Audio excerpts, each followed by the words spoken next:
Merci d'être là ce soir pour ce débat sur politique et cinéma. C'est un débat qui s'inscrit évidemment dans un moment particulier, puisque tout ce que nous vivons aujourd'hui est quand même à l'aune de ce qui se passe en Europe de l'Est, et que, à mon sens, le cinéma et la politique sont directement liés avec l'exercice de la démocratie. Et on voit bien aujourd'hui que nous vivons un moment particulier quant à la défense de la démocratie. Donc tout ce que nous vivons, tout ce que nous disons, je pense, a un écho forcément un petit peu particulier. Donc ce débat que nous avons voulu ce soir pour parler cinéma et politique et de ce mariage très particulier en France, mais également dans bien d'autres pays. Nous avons le plaisir ce soir, et je vous demanderai de l'applaudir pour le remercier de nous faire la preuve de cette amitié et de son intérêt pour la culture et pour le cinéma, le président François Hollande.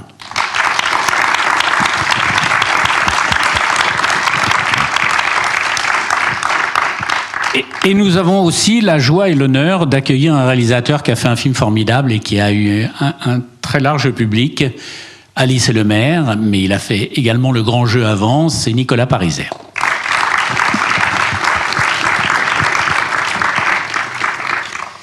Donc je vais vous proposer de commencer par un petit peu d'images avant de lancer le débat, à savoir la bande-annonce de ton film, Alice et le maire, quand vous voulez. Vous connaissez mon parcours Je sais que vous êtes un homme politique. Vous êtes le maire de Lyon. Ils ont payé le prix. Le maire, il va bien? Ouais.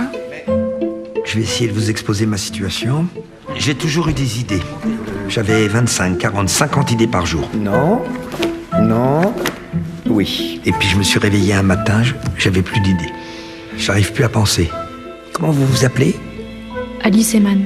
Bon, Alice Eman, il faut que vous me fassiez penser.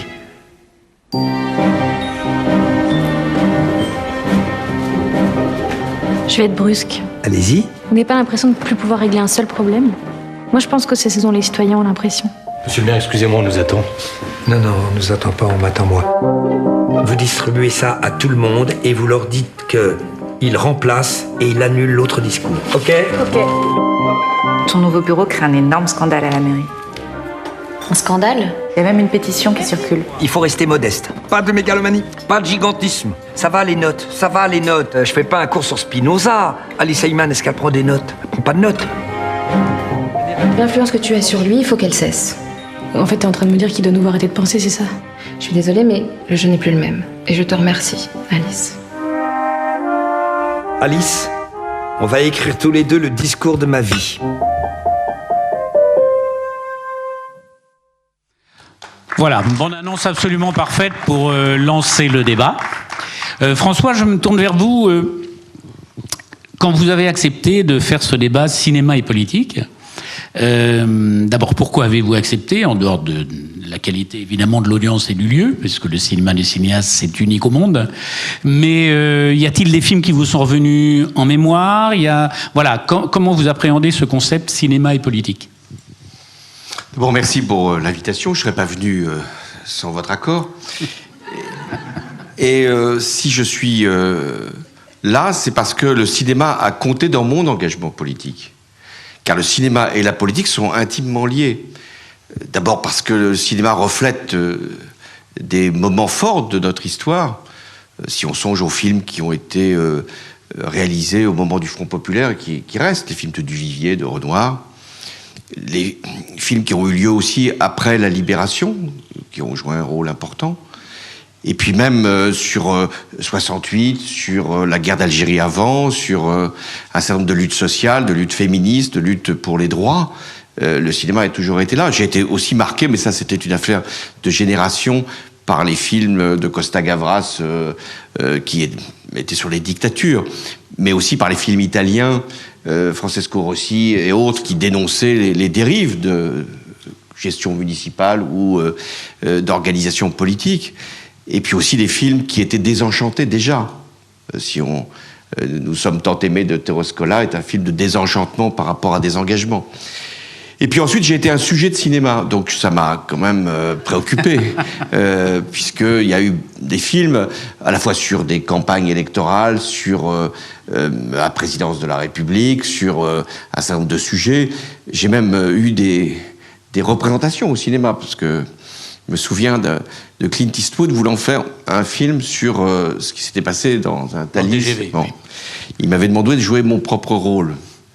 J'ai dit non, écoutez, vous prenez les images qui ont été faites à ce moment-là, y compris de mes discours, et donc il m'a remplacé. Par Patrick Braoudé, qui est un membre de l'ARP d'ailleurs. Par Patrick Braoudé, chaque fois que je le vois, je me dis mais c'est pas possible quand même d'être ainsi ressemblant. Donc voilà, le cinéma compte dans la vie politique parce que il y a des films qui ont profondément marqué des générations et des films qui, encore aujourd'hui, soulèvent des questions. Pour ça que j'ai souhaité qu'on puisse en parler ensemble, parce que sur la crise des idées, qui est d'ailleurs assez manifestement évidente dans cette campagne électorale, même s'il y a des idées qui ne semblent pas forcément très bonnes, mais qu'est-ce qu'on a encore à proposer à un pays dès lors qu'il y a un sentiment aussi d'indifférence ou d'impuissance de l'opinion ou d'impuissance des politiques. Donc voilà pourquoi le cinéma est aussi important, et qu'il y a une différence entre les États-Unis et la France de ce point de vue. C'est que les États-Unis savent faire beaucoup de films sur la Maison Blanche. Trop de films d'ailleurs sur la Maison Blanche. Une série bien connue évidemment, West Wing, que nous avons la Maison Blanche est toujours présente. Sûr. Alors qu'il y a assez peu de films sur l'Élysée. C'est un des sujets qu'on va aborder. Bon, alors allons-y. Non, bien sûr. Quand vous citez les films que vous citez, me vient quand même l'exemple d'un film qui a changé le cours des choses. C'est quand même Indigène. Indigène, qui est un film qui a fait repenser la retraite des harkis, la participation du Moyen-Orient dans la Seconde Guerre mondiale. Il y a eu là un film qui a posé des héros sur la table. Le film a eu des prix à Cannes, et tout d'un coup, on s'est mis à repenser le sort de ces combattants français dans la Seconde Guerre mondiale. Donc on se rend bien compte que le cinéma, quand il va véritablement sur des sujets politiques, peut avoir un impact sur la société et même sur les lois, ce qui est quand même relativement rare. Nicolas, qu'est-ce qui depuis toujours vous gratte et qui fait que votre carrière de cinéaste est tournée vers la politique ? Alors, merci d'abord de m'avoir invité et puis d'avoir la chance de discuter avec le président Hollande. Alors, en fait, le cinéma et la politique, c'est un peu ridicule de dire comme ça, mais sont deux intérêts, passions extrêmement précoces. C'est-à-dire que j'ai aimé le cinéma vraiment vers 6 ou 7 ans. Et la politique, je dirais peut-être pas 6 ou 7 ans, mais enfin, je pense déjà à la fin de l'école primaire, je connaissais à peu près la totalité de la composition du gouvernement de Laurent Fabius. Je regardais le Babette Show. Et puis en 6e, je m'intéressais plus à l'élection de délégué de classe qu'au cours réel. Avec toujours dans l'idée que ça m'intéressait énormément d'assister au conseil de classe, mais ça m'intéressait aussi énormément d'être élu. C'est-à-dire que les deux choses étaient indissociables. C'est-à-dire que ça m'intéressait d'être élu, ensuite ça m'intéressait d'assister à des choses d'adultes, etc. Donc voilà, donc les deux choses ont continué jusqu'à ce que je fasse des études, où là, le cinéma m'a pris trop de temps par rapport aux études. Donc je me suis, disons, dans un premier temps spécialisé dans le cinéma, et puis la politique m'a toujours un peu rattrapé, c'est-à-dire comme j'ai échoué au bout de 4 ans de doc de droit, je me suis retrouvé à faire mon service national dans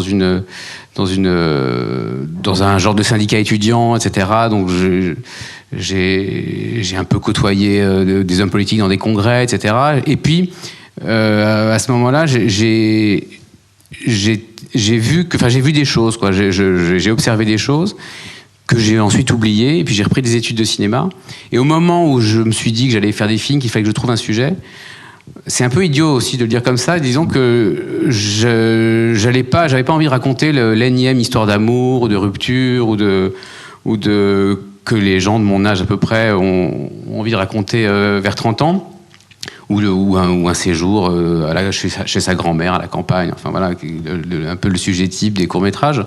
Je me suis dit, tiens, ici je faisais un film politique avec cette idée que il me semblait qu'il y avait quelque chose qu'on n'a jamais vu, c'était des hommes politiques dans des hôtels de province pendant des congrès.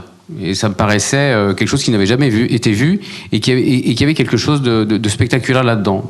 Et d'imaginer des tractations. Et puis en plus, ça coûtait pas cher. Il suffisait de mettre des costumes à des comédiens, de filmer un Novotel. En plus, c'était pratique, comme ça on pouvait dormir au Novotel pendant le court-métrage. Voilà, donc ça a commencé comme ça. Et puis... comme, disons, quand on fait des films, c'est comme quand on construit un mur, c'est brique après brique. Chaque film étant fait en fonction du précédent. C'est vrai que même jusqu'au dernier que je suis en train de terminer, il y a toujours, disons, à un endroit, un intérêt pour la politique, mais aussi un intérêt pour la politique comme comment dire, j'aime bien dépeindre le milieu, c'est-à-dire j'aime bien les études de milieu, et je trouve que le cinéma pendant très longtemps a été politique, et effectivement notamment dans les deux meilleures époques du cinéma français qui sont à mon avis les années 30 et les années 70, le cinéma français était très politique, mais il a peu décrit le métier d'homme politique. Il était beaucoup dans la dénonciation voilà, mais voilà, ce que c'était que le métier au quotidien d'un député, d'un président, d'un conseiller, c'est quelque chose qui à mon avis intéressait peu, et je me suis dit il y a quelque chose moi qui là me passionne. Voilà. Et puis une dernière chose, c'est que jusqu'à ce que je fasse des films, j'étais très paresseux, et ça me passionnait d'inventer des histoires de gens qui travaillent toute la journée, toute l'année. C'est une manière il y a quelque chose de très exotique là-dedans. Voilà. François, voulez-vous rebondir sur ce qu'a dit Nicolas ? Oui. Au moins, on a un point commun. Nous avons été délégués de classe, pas forcément dans les mêmes années, mais...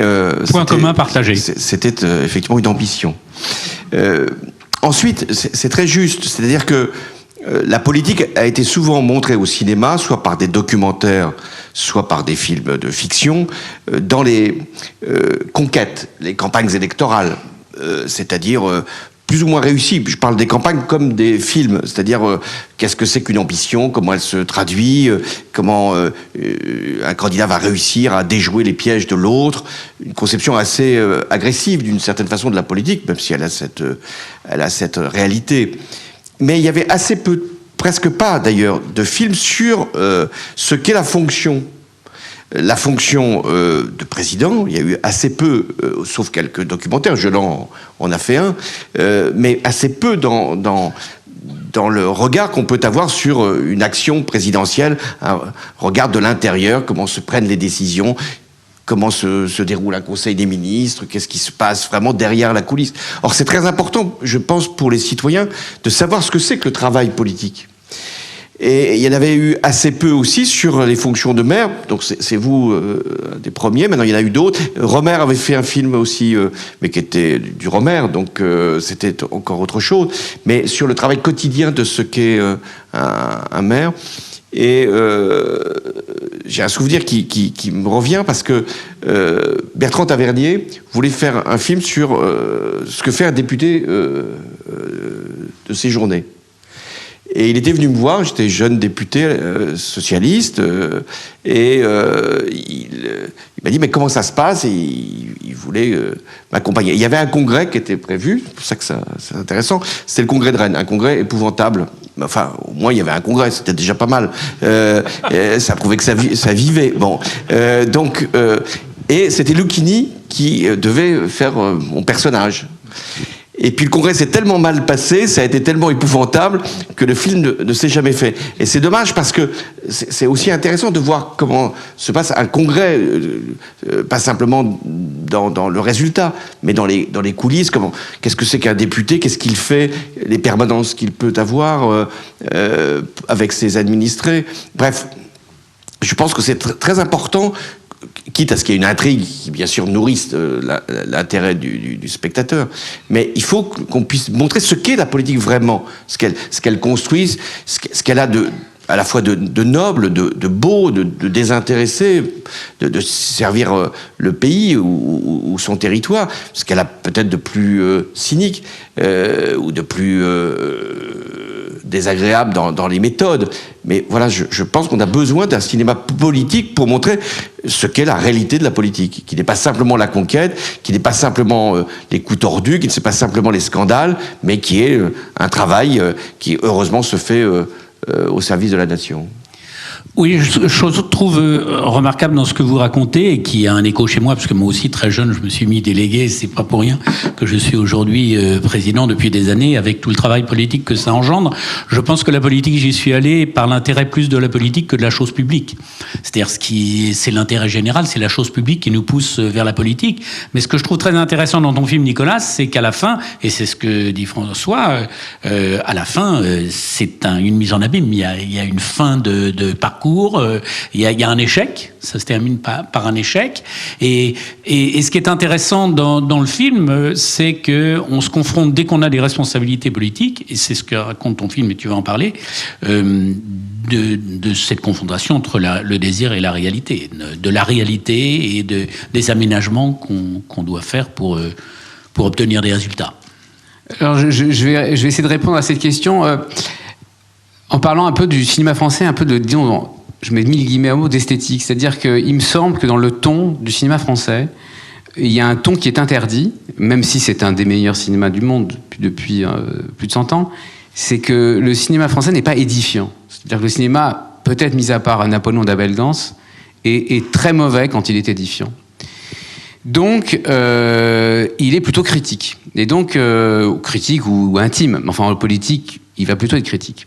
Et donc, il est uniformément critique parce que je pense qu'on a une incapacité, contrairement au cinéma américain et soviétique aussi, par exemple, de faire quelque chose d'exaltant, voilà. Et souvent, les gens, quand je montrais Alice Elmer dans des cinémas, me disaient « Mais oh là là, mais pourquoi est-ce qu'il fait pas son discours à la fin et pourquoi il n'est pas élu? J'aurais voté pour lui, etc. » Et en fait, je me disais, mais en fait, les gens ne se rendent pas compte que en fait, le cinéma français, quel que soit son budget, ne pourrait pas encaisser une scène de Lucchini devant 10 000 personnes, en train d'haranguer la foule, avec une foule qui l'applaudirait. Et puis à la fin, on se dirait, ah bah, il va changer le monde. Ça, c'est une des chances du cinéma américain. Et notamment effectivement de la série À la Maison Blanche, qui pour le coup est une série édifiante, épique, qui est une contre-histoire du cinéma, une contre-histoire puisque c'est censé être un très grand président démocrate alors qu'à l'époque c'était George W. Bush qui était à la Maison Blanche. Mais moi voilà, je me retrouve quand même avec l'idée de faire un film qui ne soit pas un film cynique. Parce que j'ai pas du tout envie de faire un film cynique, j'ai pas envie de faire un film critique parce que je pense que la question d'une certaine manière a été réglée de manière brillante dans les années 70 et de manière plus problématique ensuite par les guignols de l'info par exemple. Donc j'avais pas du tout envie de faire un film critique. Et donc quelle était ma marge de manœuvre pour faire un film qui n'était pas critique, qui ne pouvait pas être édifiant? Je devais faire un film un peu décevant. Mais la thèse du film, si jamais il doit y avoir une thèse dans mon film, c'est que en fait le propre de la démocratie, c'est d'être décevante, et que en fait c'est justement ce qui en fait quelque chose d'extrêmement précieux et en même temps de difficile à vivre pour les gens qui y vivent. C'est-à-dire la démocratie est à la fois je pense le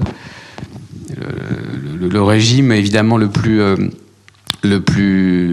souhaitable, mais qui empêche les changements radicaux. Voilà. Donc du coup, tout le monde à un moment donné est déçu, et puisque tout le monde est déçu, c'est en cela qu'elle est précieuse. Et donc j'ai essayé, voilà, c'est le minuscule sillon enfin, le sillon étroit dans lequel j'ai essayé de faire le film. Voilà. Parce que François, ce que dit Nicolas, c'est dans cet exercice du pouvoir que vous avez évidemment connu au plus haut niveau, vous avez réussi des choses se sont moins bien passées. Est-ce que dans cette expérience, il y a un film où vous êtes en dehors du film de Nicolas, Alice Olmer, vous avez retrouvé cette mise en abîme de ce combat permanent entre ce qu'on va pouvoir obtenir et ce qu'on ne pourra pas obtenir, et voilà. Est-ce qu'il y a un film qui vous revient où vous dites ça racontait plutôt bien?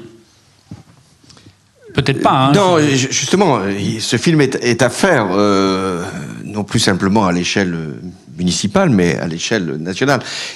Qu'est-ce qui fait qu'il y a une exaltation liée à l'élection, à la conquête, et à une campagne qui généralement est brillante, séduisante, puisqu'elle a été victorieuse.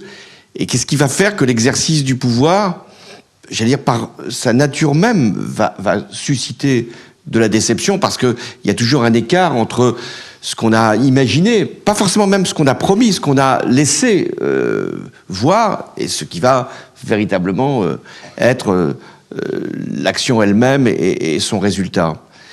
Et on est souvent dans une culture du désenchantement. D'ailleurs, les films dont je parlais tout à l'heure, les films sur les grandes périodes historiques, sont des films désenchantés.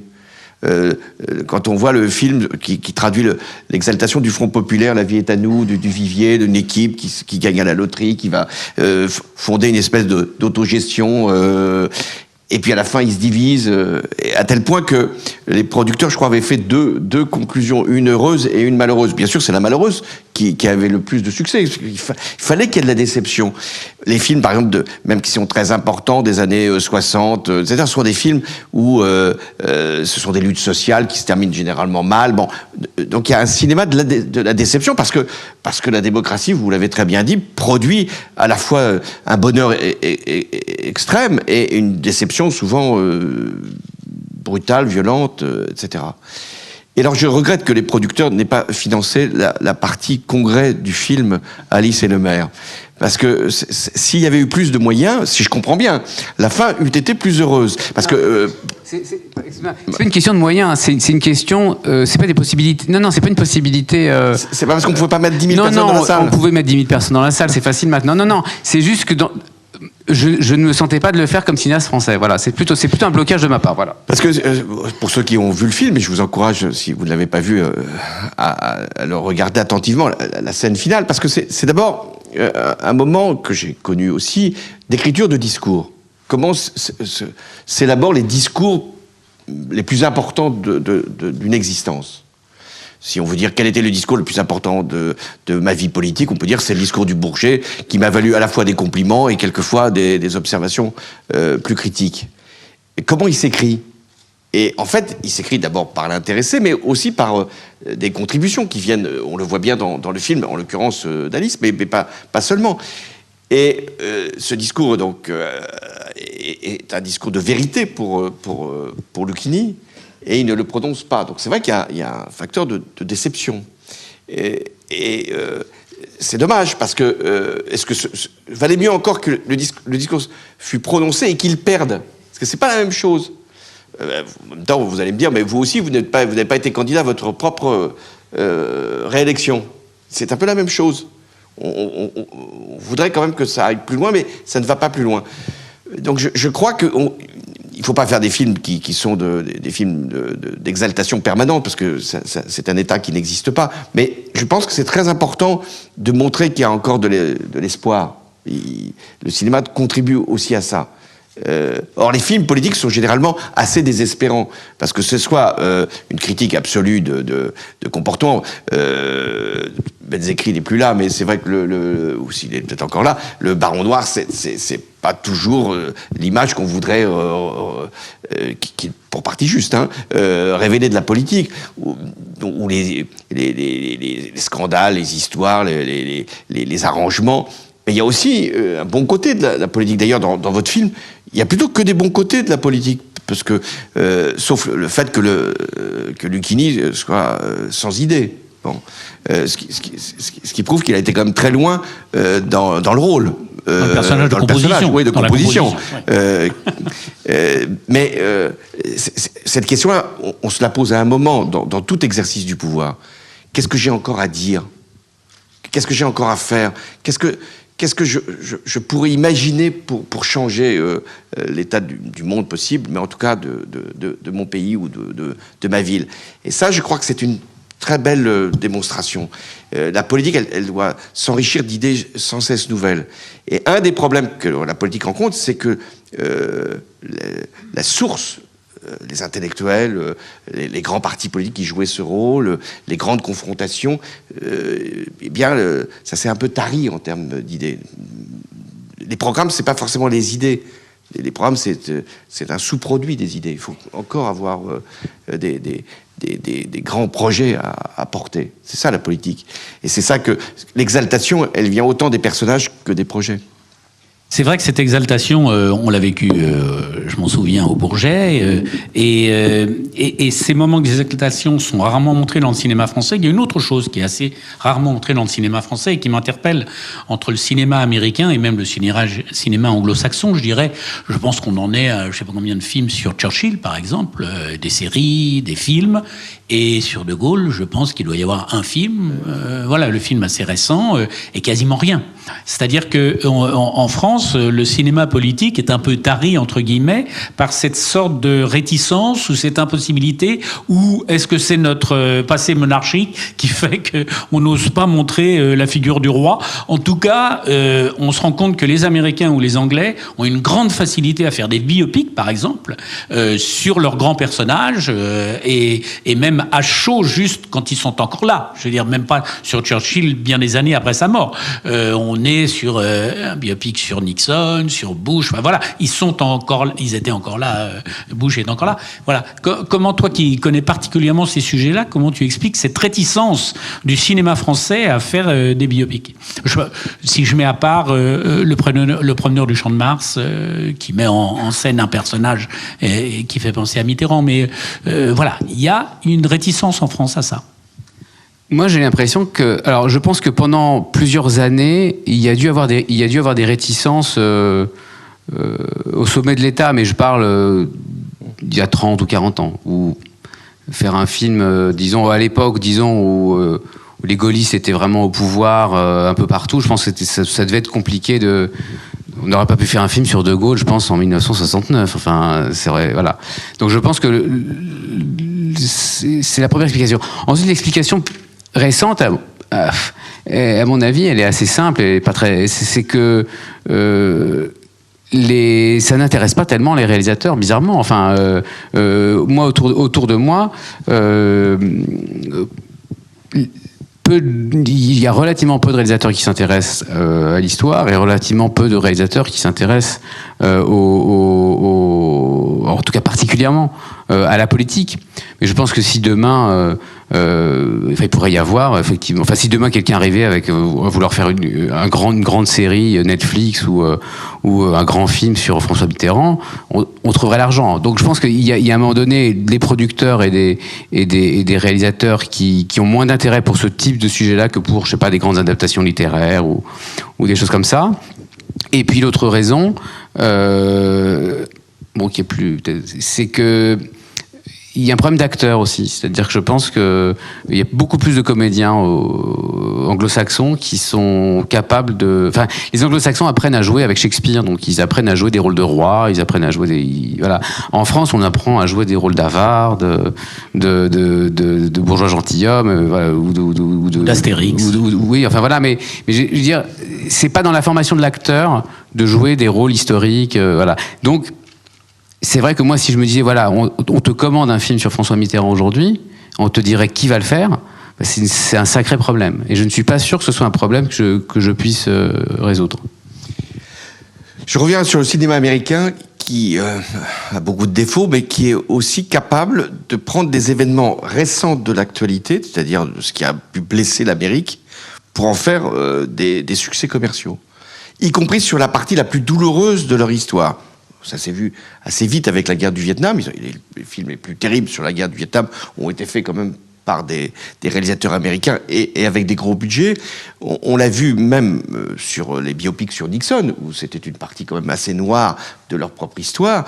Et, ça s'est fait. Ça s'est fait aussi sur Kennedy, bien sûr, mais ça s'est fait aussi sur Guantanamo. C'était quand même assez récent. Guantanamo, c'est à peine 20 ans. Ils sont capables d'aller faire un film là-dessus, y compris une formation critique. En France, il a fallu très longtemps pour qu'il y ait des films sur la guerre d'Algérie. Il y a eu assez peu de films sur mai 68. Il y a eu assez peu de films sur le gaullisme. Je parle pas de De Gaulle, mais sur la partie un peu sombre du gaullisme, sur les affaires, par exemple, etc.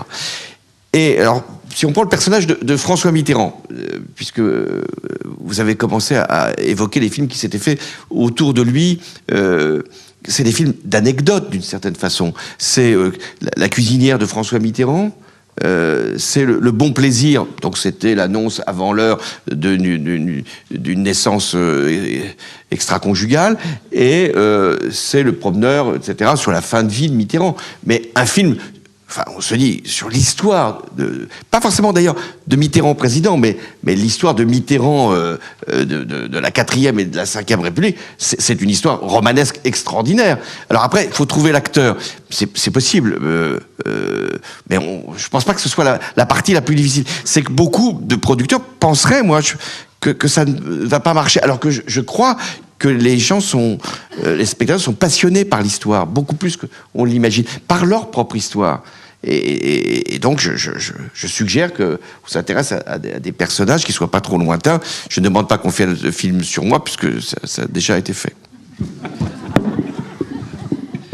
Non, ce que je trouve, c'est que on a peut-être une réticence aussi à comment dirais-je, à s'amuser avec les personnages, c'est-à-dire à les prendre et à les prendre dans leur ensemble et à s'amuser avec ce qu'ils ont de plus beau et de plus faible et de montrer en permanence cette dualité entre ce qu'il y a de très fort sur un personnage historique et également ce qu'il y a de plus faible. Et c'est vrai que c'est une dramaturgie formidable pour le cinéma. Donc moi, je me suis beaucoup interrogé pourquoi on en fait si peu. Moi-même, personnellement, c'est pas une idée qui m'est venue naturellement. Maintenant, on pourrait aussi parler du cinéma politique qui ne met pas forcément je parlais d'indigènes, qui ne met pas forcément en scène des gens de pouvoir. Parce que là, on parle du cinéma politique qui met en scène des gens de pouvoir. Je fais juste une parenthèse sur Costa Gavras. Pour le coup, Z est un film éminemment politique, évidemment, et qui finit dans l'exaltation puisqu'il gagne à la fin. Donc c'est évidemment pour nous un film qui a été une référence. La dictature, ça nous parle aujourd'hui, la dictature, et puis un petit juge, et puis qui remonte le fil de la loi, et puis qui va finir par gagner. Donc ça, c'est un grand film politique pour ma génération, mais à côté de ça, il y a d'autres films politiques, il y a Godard, voilà, il y a des films qui ont une sensibilité politique qui ne raconte pas forcément la vie d'un personnage ou d'une femme politique, mais qui parle de la sensibilité politique du citoyen, de ce qu'il est en train de vivre. D'ailleurs, sur la guerre d'Algérie, moi, me revient avoir 20 ans dans les oreilles, c'est le premier film qui a véritablement, qui prend sa place et qui tout d'un coup parle dans ma banlieue. Tout d'un coup, je vois un voisin revenir, il a perdu une jambe, et tout d'un coup, il y a un film qui raconte ça. Et ce qui était totalement ostracisé dans la communication générale de l'État. Donc là, on est très timide, mais de temps en temps on le fait, mais on reste encore très timide. Est-ce que demain, est-ce que les nouvelles générations ont une envie plus grande que nous de mettre le fer dans la plaie ? Je ne sais pas si je suis encore la nouvelle génération, mais je peux pas répondre à cette question. Disons que il y a à différents niveaux tous les films intéressants qui sont faits par des cinéastes femmes ou hommes de 30, 40 ans, disons, ont un aspect politique. Après, moi, je me méfie quand même un tout petit peu de la phrase qui était la phrase un peu de mai 68, qui disait que tout était politique, parce que Oui, alors tout est politique, mais à ce moment-là, rien ne l'est. Enfin, moi, au contraire, quand ça parle de politique dans mes films, j'essaie que disons que ce soit articulé à quelque chose qui le soit réellement. Mais évidemment, on fait quand on parle d'un personnage qui est ancré socialement, qui a tel parent, qui habite telle ville, qui est en interaction avec tel type de personne, évidemment tout est politique, tout est rapport de classe, tout est rapport de domination, etc. Alors, oui, d'une certaine manière, par exemple, le film de Céline Sciamma, La jeune fille en feu, c'est un film très politique aujourd'hui, à maintes égards. Mais disons que moi, quand je me dis que je fais des films politiques, j'ai besoin, disons, d'articuler cet aspect-là des choses, et puis avec le pouvoir réel. J'ai envie de dire que, disons, filmer uniquement des rapports de classe ou des rapports ou faire un film sur la pauvreté ou des choses comme ça. Il y aurait une dimension qui me manquerait voilà. Donc je pense que dans ma génération, tout le monde fait à un certain niveau des films politiques parce que chaque sujet l'est. Mais que, disons, je pense qu'on n'est pas beaucoup à vouloir se coltiner la question des partis, la question du militant, la question et voir la question de la guerre. C'est-à-dire que voilà, je ne veux pas faire de la publicité pour mon prochain film, mais je crois que mon prochain film, essayer de se coltiner la question de ce que c'est que la guerre en Europe. Vous aviez très anticipé, bon, vous visionnaire, Nicolas. Fallait nous prévenir quand même. J'aurais été voir Poutine pour dire qu'il y avait un film qui allait l'annoncer, donc c'était pas la peine. Dans des films sociaux, il y en a eu beaucoup en France. Des films sur des luttes sociales, des films sur des situations sociales ou des situations dans les quartiers. Les Misérables ont été une expression. Vous avez fait un film aussi sur la question la distribution. Oui, puis le syndicalisme de base m'a toujours intéressé. Oui. Le syndicaliste, c'est un homme politique, c'est une femme politique. Nord Marais, Nord Marais, par exemple, est un grand film politique américain des années 70. Et des films même sur la condition des femmes, sur leur lutte. Agnès Varda avait commencé très tôt. Donc il y a toujours eu, dans le cinéma français, peut-être à la différence de beaucoup de cinéma étranger, cette volonté d'être le reflet de combats, de luttes, de situations. Donc je crois que là, tant mieux, c'est un signe de vitalité.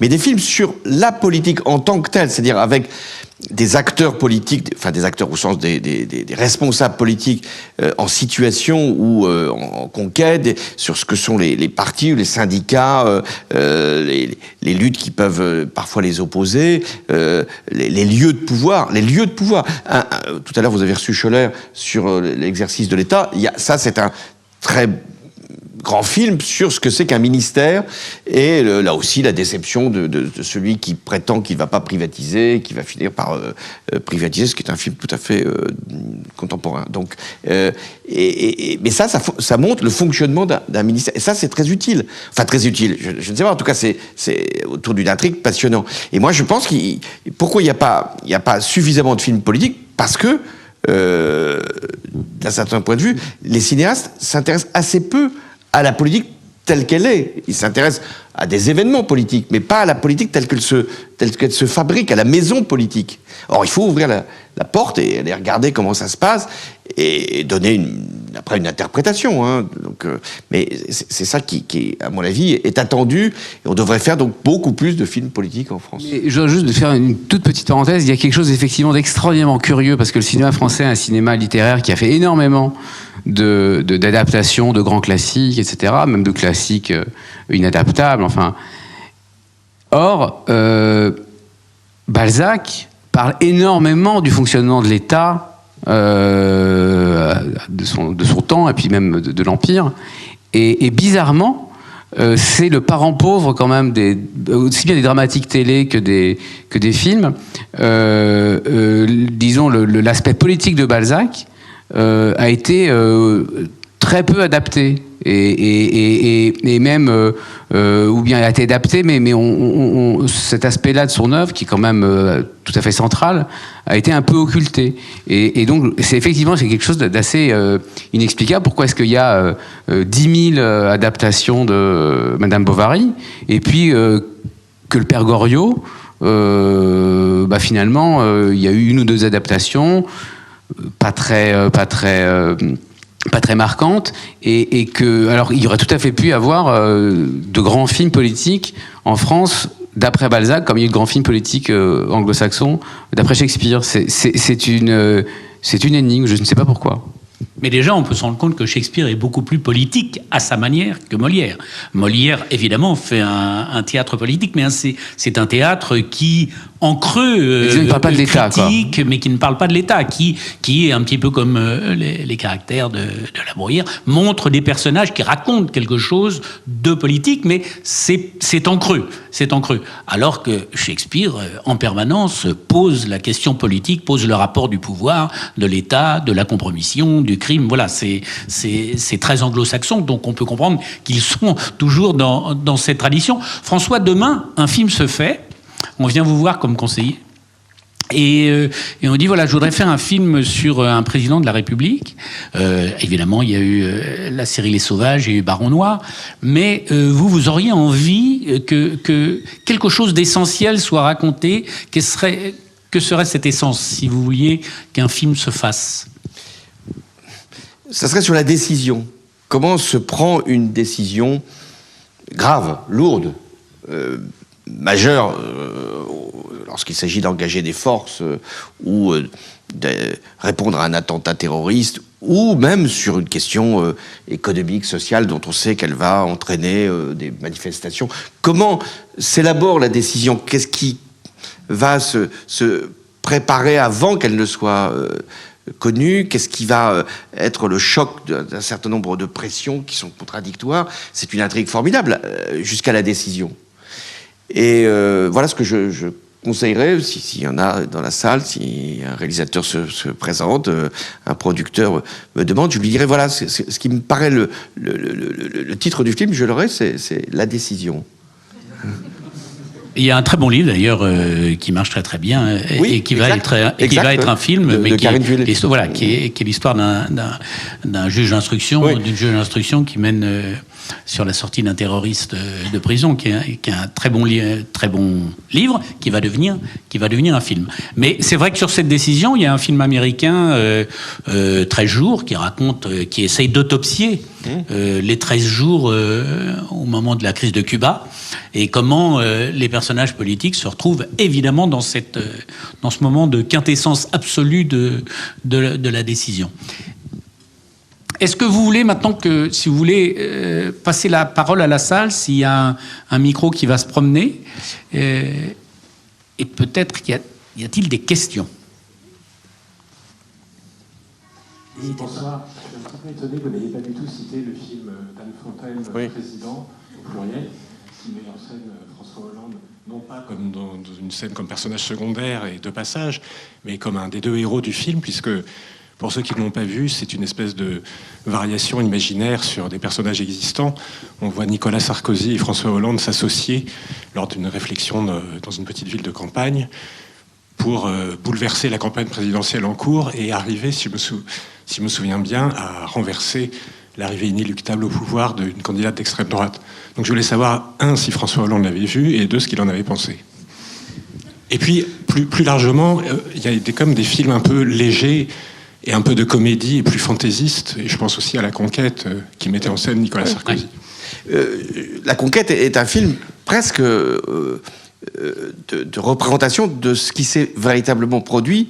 C'est-à-dire que c'est quasiment la campagne de Nicolas Sarkozy, avec des personnages qui sont plus ou moins ressemblants, mais c'est l'histoire de cette campagne électorale, et du drame personnel à un moment que le candidat pouvait avoir.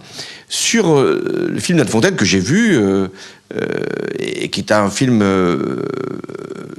agréable, et même si chaque fois on se dit, mais pourquoi elle a pris Gadebois et pas l'autre du jardin, bon. Je crois que donc ça a fait très plaisir à Nicolas Sarkozy. Donc rien que pour ça, j'ai dit ce film méritait d'avoir sa place. Mais j'ai trouvé que le film était plaisant, il était assez juste d'ailleurs. Pourquoi à un moment, deux anciens présidents ne se ligueraient pas contre l'arrivée possible de l'extrême droite, et avec une idée quand même toujours derrière la tête de l'un comme de l'autre, de dire est-ce que ce ne serait pas finalement moi qui pourrais empêcher cette aventure. Mais c'était sur un film donc politique d'une certaine façon, et qui mettait, c'est pour ça que j'ai trouvé que c'était un bon film aussi, le côté plutôt humain qui était justement assez drôle.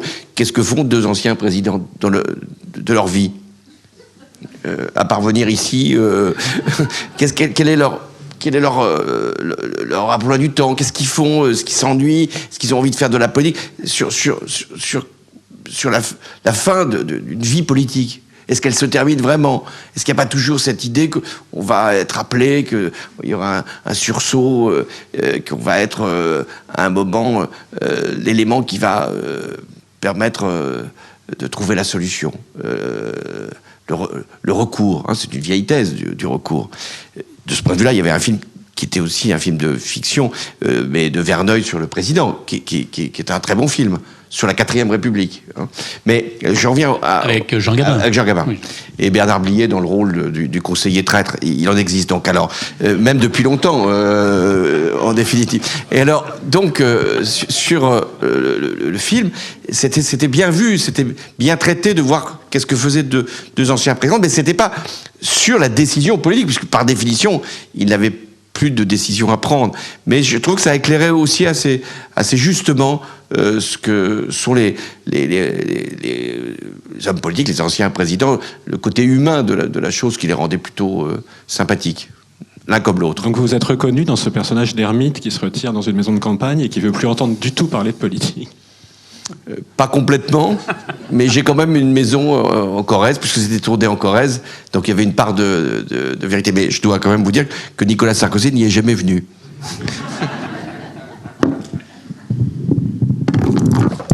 Oui, le micro, ici.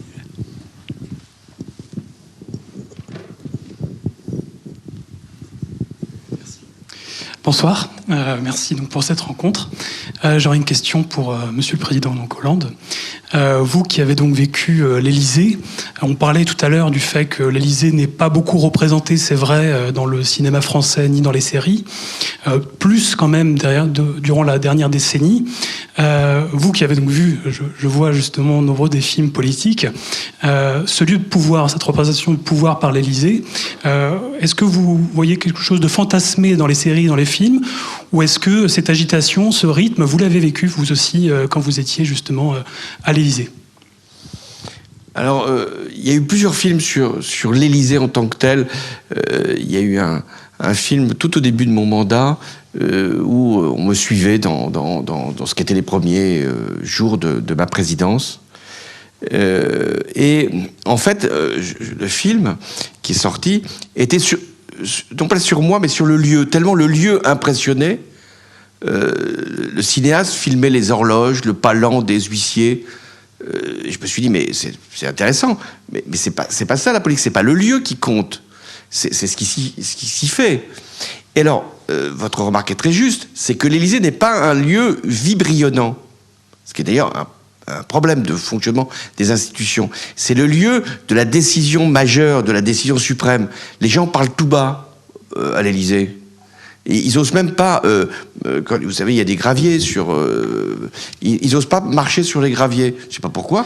Ils prennent le trottoir parce qu'on se dit on est dans le lieu du pouvoir. Ils sont impressionnés par le lieu. Et ça, c'est un des problèmes de nos institutions, parce que un lieu de pouvoir doit être un lieu vivant, un lieu vibrionnant, un lieu où il y a plein de réunions qui doivent se produire. Et ça, c'est le découplage entre l'Élysée et Matignon. Et donc cette survivance de la Ve République, où il y a encore un Premier ministre dont on se demande ce qu'il fait, quelles que soient les périodes d'ailleurs, où il en fait trop, et c'est un problème, parce qu'on ne l'a pas élu lui, où il n'en fait pas assez, on se dit, mais alors, est-ce que ce n'est pas qu'un collaborateur? Donc voilà pourquoi pense qu'il faudra changer les institutions, mais ça c'est autre chose, et que ça se passe vraiment complètement à l'Élysée, et qu'on échappe à cette espèce de majesté du lieu qui fait qu'il y a encore un côté monarchique dans nos institutions qui tient pas du tout au fait que c'est une élection au suffrage universel, mais tient au fait que c'est supposé être le lieu de la prise de décisions majeures, notamment sur le plan militaire et sur le plan de la dissuasion. Et donc c'est pour ça que je pense qu'il y a encore une grande place pour des films, c'est d'aller voir comment ça se passe dedans, qu'est-ce qui se produit ou qui ne se produit pas, et les relations entre les différents échelons du pouvoir, quel rapport exact entre le Premier ministre et le Président. Il y a eu un film qui a été fait où il y avait Vincent Lindon qui jouait un Premier ministre dans une cuisine, c'était pas tout à fait... film d'Alain Cavalier. D'Alain Cavalier, donc c'était une forme de parodie, mais avec très peu de moyens, il faut bien le dire. Et c'était dommage, parce que le sujet pouvait être celui-là. Il peut y avoir un sujet sur les rapports compliqués qu'il y a entre un Premier ministre et un président. Bon, je ne peux pas vous donner tous les sujets de scénario, mais il y en a quand même beaucoup. Mais là où c'est très intéressant sur l'Élysée, c'est pour ça que la Maison-Blanche, moi aussi, quand pour la première fois, je suis allé à la Maison-Blanche, devenant président, j'étais impressionné quand même. On se dit, tiens, c'est un lieu que j'ai vu, on est tous fabriqués pareil. Je l'ai vu à la télévision. On rentre dans le bureau d'Obama, on se dit, bon, finalement, c'est assez petit, le bureau ovale, on croit que c'est immense, etc. Ça ramène à la réalité. Or, on a besoin d'avoir ce rapport à la réalité. Je pense que c'est très important qu'on ne mythifie pas, parce qu'en France, on mythifie les lieux de pouvoir et on déteste le pouvoir.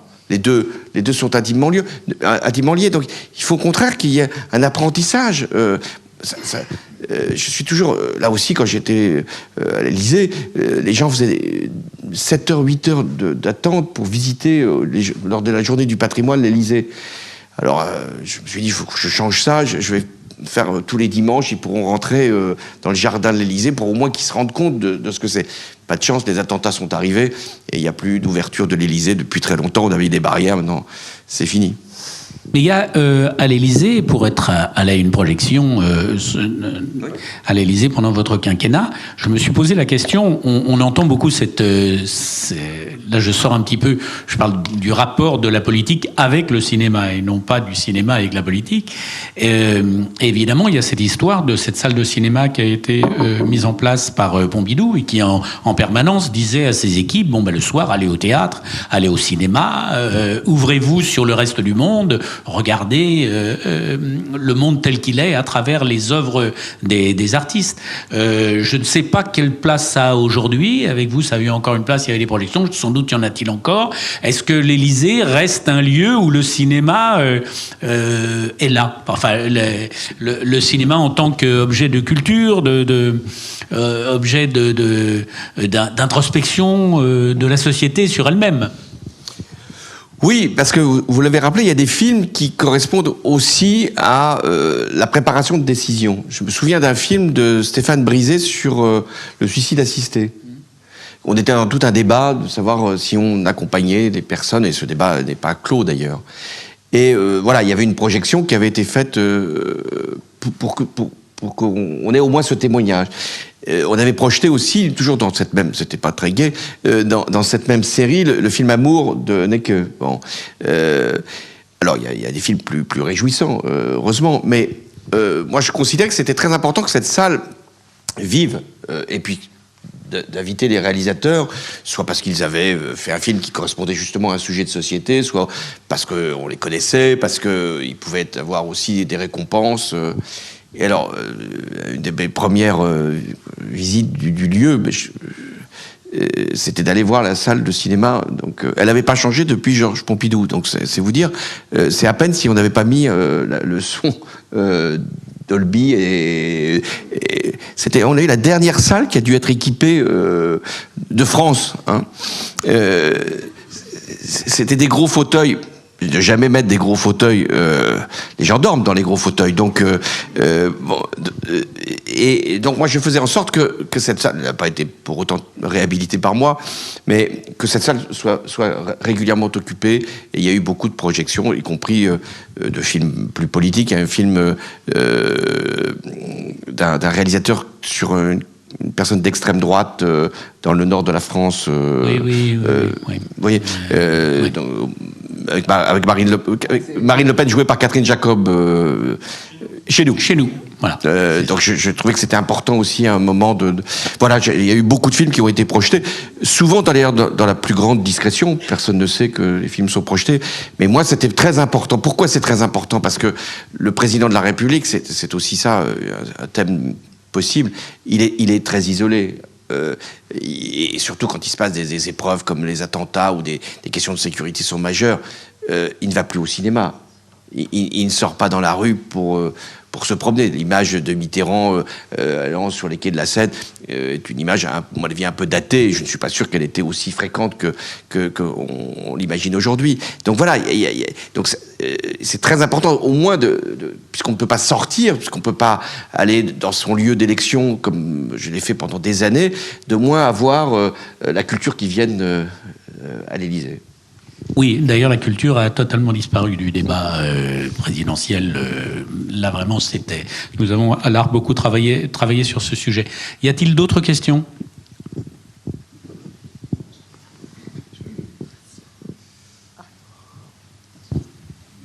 Là-bas, je crois. Oui, bonsoir, merci. Bonsoir. J'aurais voulu poser une question au président Hollande. Est-ce que, à contrario, est-ce qu'on finit pas par se prendre pour un acteur quand on est président de la République ? Je vois Vous visez qui en particulier ? Ben justement, mais je me demande, je me pose la question à vous en particulier. Non, mais je vous la pose à vous parce que vous êtes là. Mais je sais qu'on fait la critique, on le reproche beaucoup à Macron de se prendre tout d'un coup pour une vedette de cinéma avec ses petits films. Je ne sais pas si vous avez vu sa petite série. Donc voilà, donc je voulais savoir si on se prenait un peu pour un acteur. Oui, alors j'en aurais une deuxième question, mais allez-y, d'accord. Non, allez-y, posez la deuxième. Non, et la deuxième, en fait, et ça s'adresse aussi un peu à Nicolas, c'est dans votre film, il y a un moment, il dit j'ai plus d'idées, mais c'est vraiment ça relève de la métaphysique, quoi. C'est pas seulement j'ai plus de jus, c'est pas juste je cherche une nouvelle plume pour rédiger sur un nouveau ton, sur un nouveau style. Non, il a plus d'idées. Et vous en avez parlé tout à l'heure, Monsieur Hollande aussi, de cette absence tout d'un coup, de ce tarissement total. Évidemment, ça fait écho aujourd'hui un peu à ce qu'on raconte sur le PS, qui a plus d'idées et tout ça, mais donc on a du mal aujourd'hui à imaginer ce que c'est justement que ces idées, quoi. Vous voyez ce que je veux dire ? Tellement c'est devenu quelque chose de sorti du...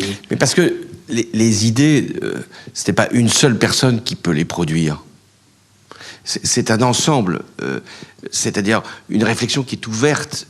C'est le rôle des partis politiques, d'aller chercher les ressources loin, y compris dans ce que la culture peut produire, ce que l'intelligence humaine peut fabriquer, des sujets aussi qui s'imposent par l'actualité. En ce moment, enfin, on manque pas d'idées pour savoir ce qu'il y a lieu de faire face à ce qui se passe en Ukraine. Donc, moi, je crois que ce qui est un problème, et c'est pour ça que le film est très juste, c'est l'isolement de l'élu. C'est-à-dire qu'on soit maire d'une grande ville ou que l'on soit président de la République, à un moment, on est rétréci dans sa fonction. Et c'est pour ça que la démocratie, qu'est-ce que c'est la démocratie ? C'est un système d'aération où vous êtes alimenté en permanence. Il y a toujours des gens qui viennent vous demander, vous proposer, vous conduire vers de nouvelles approches. On apprend beaucoup des autres. Et c'est ça le rôle de la politique. La politique, c'est pas un phénomène personnel où on aurait des conseillers en communication, des agences qui vous diraient voilà le slogan et puis on trouvera les idées après. Non, c'est d'abord les idées. C'est les idées qui font que il y a un moment un intérêt pour la politique. Après, il y a des personnages, il y a les incarnations. Enfin, une incarnation sans idée, on voit bien qu'à un moment, ça s'arrête. Et une idée sans incarnation, elle ne se traduit pas. Mais ça, c'est très important de dire qu'il y a toujours la recherche d'idées nouvelles et cette curiosité, cet intérêt pour l'autre, cette recherche, même d'être un buvard par rapport à tout ce qui peut se produire, s'écrire, se prononcer. C'est ça la politique. Et c'est pour ça que je crois au rôle des grands partis, s'ils veulent... Et des corps intermédiaires. Et des corps intermédiaires, du syndicalisme, des représentations professionnelles. On apprend des choses. Et quand on pense que ça n'a plus d'intérêt, qu'on n'écoute plus personne, on dit non, ils défendent que des corporations, on se perd soi-même. On n'a plus c'est plus le jus là, mais on n'a même plus de moteur en l'occurrence. Sur la question première qui était la représentation. Là, vous avez raison. C'est-à-dire que là, j'essaye de m'échapper par rapport à ce qui se passe aujourd'hui. Et pour rester sur moi-même, être candidat, c'est être dans une position de conquête, de recherche d'approbation, d'une part de séduction, c'est vrai, de lien avec des gens qui vous appellent, qui vous soutiennent, qui vous encouragent. Vous arrivez au pouvoir, ces gens disparaissent, s'envolent, ils sont toujours là, mais enfin ils ne se manifestent plus de la même manière, et vous êtes confronté à la représentation du pouvoir, avant même son exercice, la représentation du pouvoir. Et on nous dit, il faut faire président. Et donc vous prenez une tenue, je ne parle pas d'une tenue simplement vestimentaire, mais une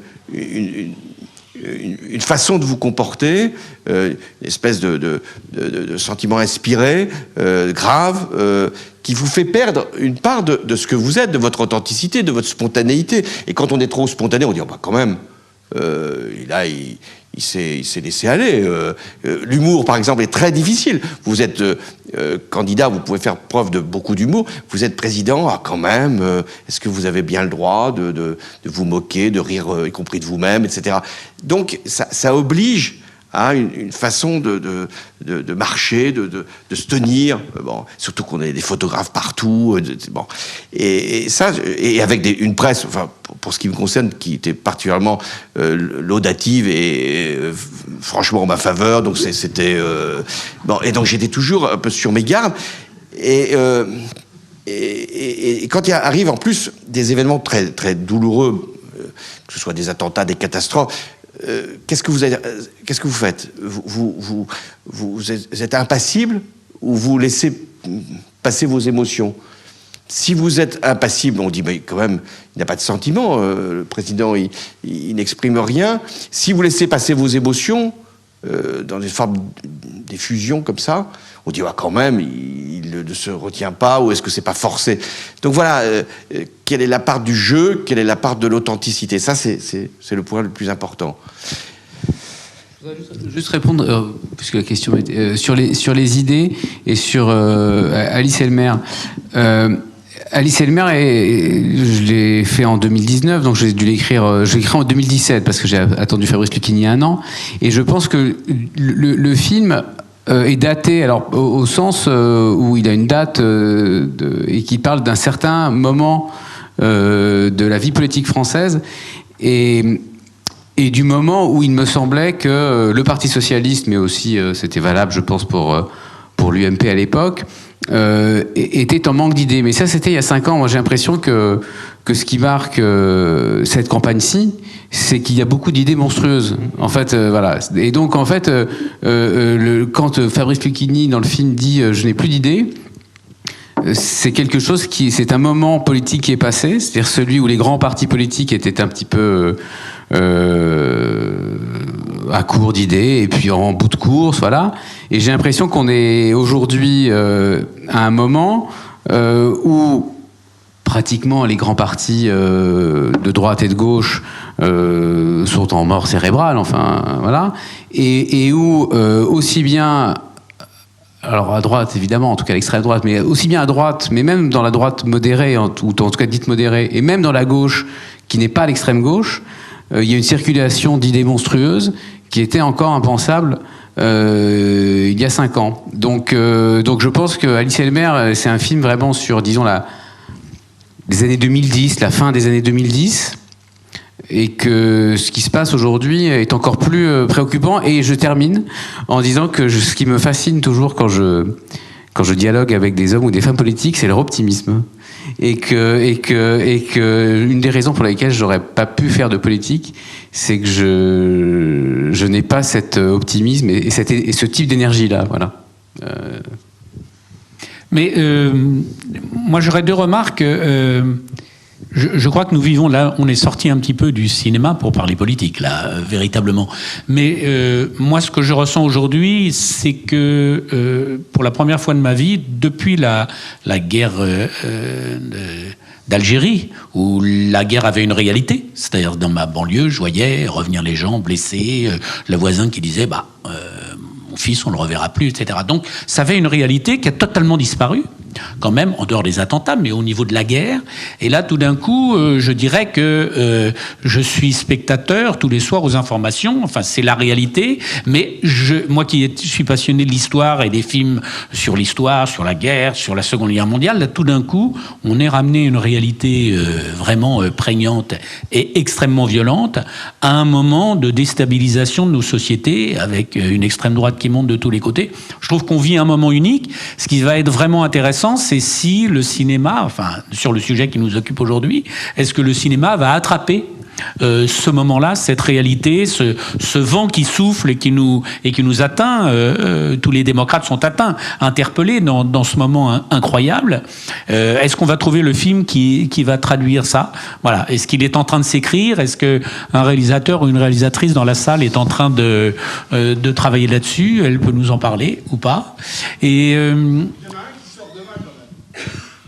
qui traite de beaucoup de ce que M. Hollande a développé au niveau des pistes de fiction, etc., qui est le film de Diastème.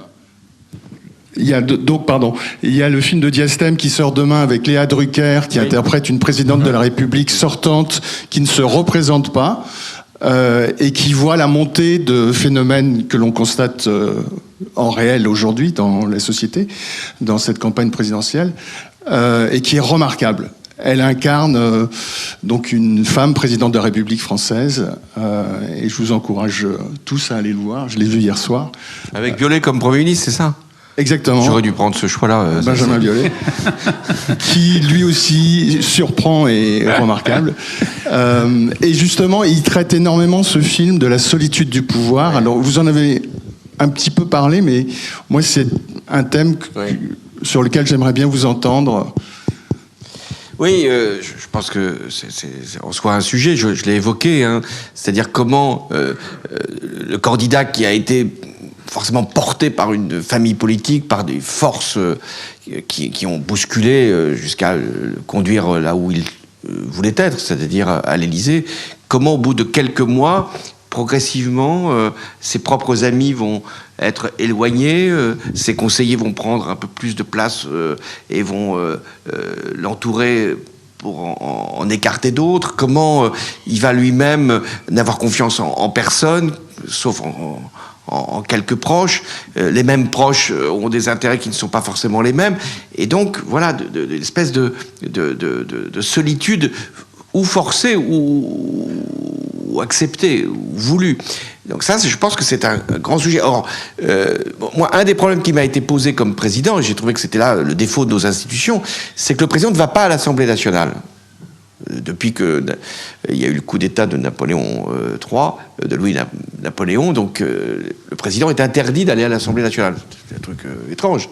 Il est obligé de convoquer un congrès à Versailles pour s'exprimer devant les députés et les sénateurs. Or, on a absolument besoin, pour celui qui a été porté par un parti politique qui a donc une majorité à l'Assemblée nationale, il a absolument besoin de rencontrer ceux qui sont en contact avec la population. Donc j'en étais empêché, d'ailleurs mon prédécesseur aussi. Alors Nicolas Sarkozy, lui, les faisait venir à l'Élysée, mais enfin c'était quand même un peu curieux. Et je pense qu'Emmanuel Macron ne les fait même pas venir. Donc mais c'est aussi un risque, c'est de ne pas pouvoir être dans le dialogue avec ses propres représentants. C'est comme si dans une entreprise, le PDG ne convoquait jamais ses cadres, jamais ses représentants de commerce, jamais ses délégués sur le terrain. C'est impossible. Donc pour ça que je crois que c'est un risque sérieux que celui de l'isolement. Vous alliez poser une autre question ? Bonsoir, je suis au fond de la salle. Oui. Vous me voyez pas. Non. J'ai quelques questionnements sur le documentaire Le Pouvoir, qui a été fait par Patrick Rothman, si je me trompe pas. Oui, c'est celui-là. Voilà. Et je voulais savoir pourquoi vous aviez accepté une caméra, dans quelles conditions vous avez accepté aussi cette caméra, comment ça a articulé le travail du réalisateur, quels espaces vous avez accepté de lui ouvrir et quels espaces vous avez refusé de lui ouvrir, parce que je me souviens d'être sortie assez frustrée du film, d'avoir vu beaucoup de portes se fermer en fait à l'image. Voilà, je voulais avoir un peu votre expérience. Moi aussi, j'étais assez frustré après avoir vu le film et de ne pas en découvrir davantage. Bon, mais peut-être que je n'avais pas suffisamment montré, ce qui était vrai. Moi, mon intention, quand je suis arrivé à l'Élysée, c'était d'ouvrir, de faire qu'il y ait plus de films qui soient réalisés sur la présidence de la République, qu'il y ait plus de journalistes. Ça m'a pas valu que des satisfactions, qui viennent dialoguer avec le président, savoir justement comment se prennent les décisions. Et donc j'avais accepté tout au début que Rothman puisse, avec un journaliste qui s'appelle Favier, qui était un journaliste qui avait suivi François Mitterrand, qui connaissait bien l'Élysée, puisse venir régulièrement suivre les premières réunions qui se faisaient à l'Élysée. Et comme tout l'appareil voulait surtout fermer les portes, vous aviez raison, chaque fois que c'était intéressant, la porte se fermait. On préparait un Conseil européen, au moment où c'était un peu clé, on disait il faut que la caméra s'en aille. Et donc le film, ce n'était que des portes qui claquaient, des huissiers qui regardaient stoïquement les réunions qui n'en finissaient pas, et les horloges qui montraient que le temps passait. Bon, donc c'était pas tout à fait passionnant. Donc c'est pour ça que j'avais accepté après que Joland fasse un film sur l'Élysée, et là il en a montré un peu plus, peut-être pas encore suffisamment. Donc voilà, je crois que c'est compliqué parce que qu'est-ce qu'on doit montrer quand on est président ? Jusqu'où on doit aller ? Et alors qu'est-ce qui se passe maintenant ? C'est ça qui me paraît plus dangereux.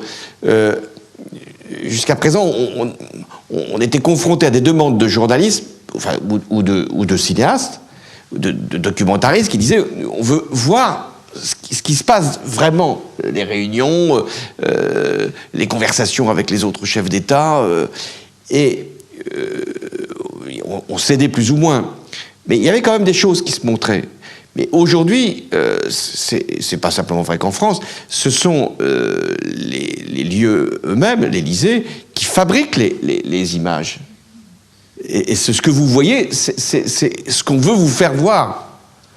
Et donc tout à l'heure, on parlait des images d'acteurs, etc. C'est-à-dire qu'on voit le président qui va téléphoner, on voit le président qui s'est levé tôt le matin pour comprendre l'état du monde. Et donc, c'est exactement vrai aux États-Unis. Aux États-Unis, c'était...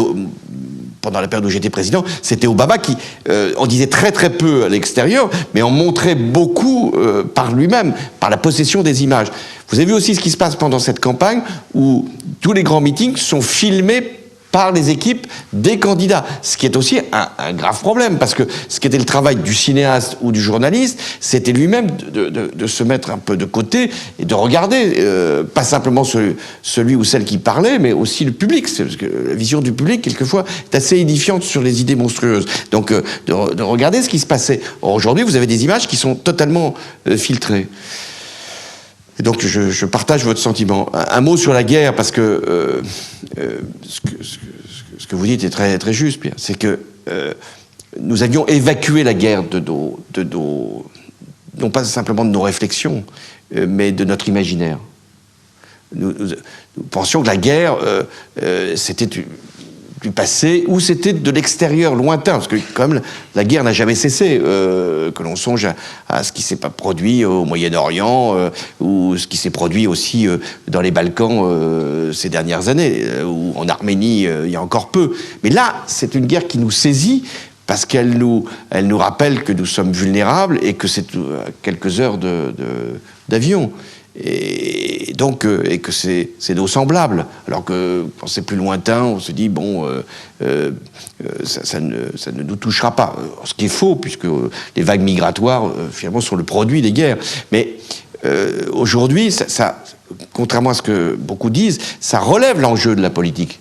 La politique, elle est encore plus utile, plus puissante, plus nécessaire quand il y a cette menace et qu'on doit savoir comment on y répond. Et c'est pour ça que je crois encore, parce que vous dites, je suis optimiste dans un monde qui n'est pas quand même très satisfaisant et très encourageant. Ben oui, je crois encore qu'il est possible d'agir et que la politique est utile. Et si il y a une crise démocratique, c'est parce que beaucoup ne le croient pas, mais que la guerre finit par quand même nous révéler que à un moment, il faut choisir son camp. La démocratie ou les régimes autoritaires. D'une certaine façon, ça ramène à l'essentiel. Tout à fait, c'est sur ces paroles fortes que nous allons terminer ce débat.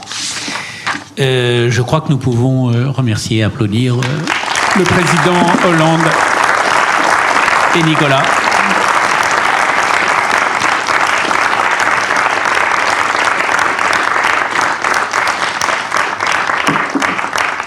J'ai un petit texte pour clore la journée. Donc cette 4e édition de la Journée de la Création s'achève avec la projection en avant-première à 21h du nouveau film de Benoît Delépine et Gustave Kervern. En même temps, les billets sont en vente à la Caisse du Cinéma et nous vous invitons tous à sortir par le haut de la salle.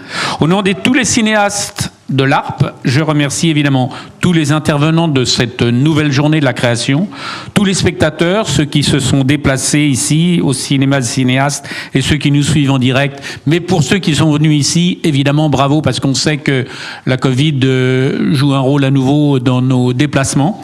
Donc merci à tous d'être venus, ainsi que tous les partenaires qui nous soutiennent dans l'organisation de cet événement. Un merci tout particulier à Jean Moreau et l'équipe de Couverture Image pour la captation de tous les débats de cette journée et pour leur fidélité, pour le formidable travail qu'ils font également aux rencontres de l'ARP tous les ans. Merci Jean et merci à ton équipe. Bonne soirée à tous et vive le cinéma.